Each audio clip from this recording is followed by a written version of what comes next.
Hi, my name is Wanda Kay, and I really have to laugh when I remember this moment in my college career. We were taking a class in acrylics, and Dr. Nevitt was the best that there was.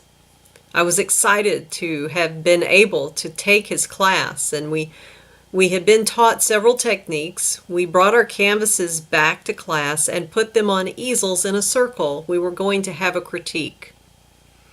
And Dr. Nevitt would stop at each of the canvases, make some suggestions in how some things might have been executed a little better, what things needed to be worked on and what things were excellent. He always liked to be an encourager, but this was a necessary part of getting ourselves to the next level. He paused that day. He looked down at his shoes. He studied his toes a little bit, and then he looked up at the ceiling as though words would somehow appear for him to say what he needed to say. And the canvas he had stopped at was mine. The canvas was angry and red and in a lot of turmoil, had a lot of symbolism up there on the canvas. And I don't know what I was thinking, but I was going through a lot of stuff, and I just figured this was a good way to get it out. It was my therapy, I thought. And kind Dr. Nevitt shared with us how that when a climber decides to achieve the summit of a mountain, he starts at the base of the mountain with everything he will need, including his guide, his tools, everything he'll need. And when he reaches the top of the summit, he's the same person as when he started, but something major has changed for that climber. His perspective has changed. He can see a lot farther from the top of that mountain than he could see from the base. It doesn't mean that he's any less skilled. It just means he's come to a different place and he can see a lot more of the view.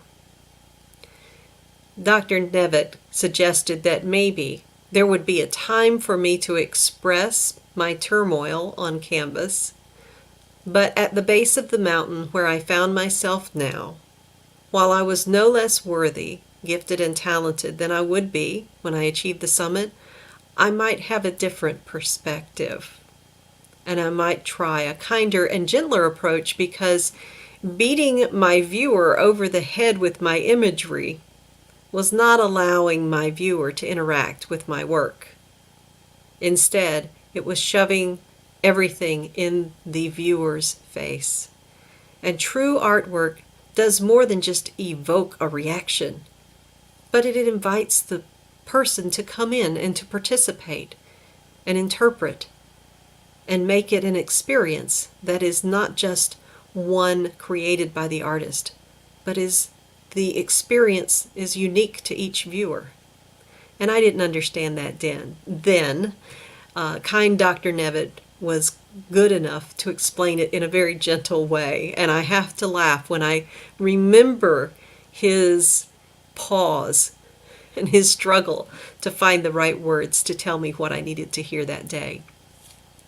You know, that happens to a lot of us when we get into our new life experience. Maybe you've just become a new parent, or you've just found out you're pregnant for the first time, or you've just gotten married, or you just started your business.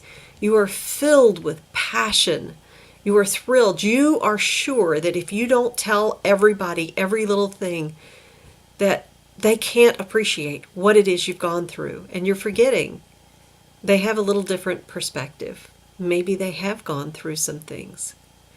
And that there is a time for discussion that allows some back and forth as you ask questions about their experience and learn from them, as well as share your excitement about what you're going through. You know, a discussion involves pauses. There's an ebb and a flow, and that person has a chance to speak and bring something to the experience as well, just as a true artist lets his viewer bring something to that experience as well. Too often, we find ourselves dictating to others what we want them to think and feel and believe and act, and we're not taking the time to get to know them, to find out, how have you come to this place? What has your view been? What's your perspective?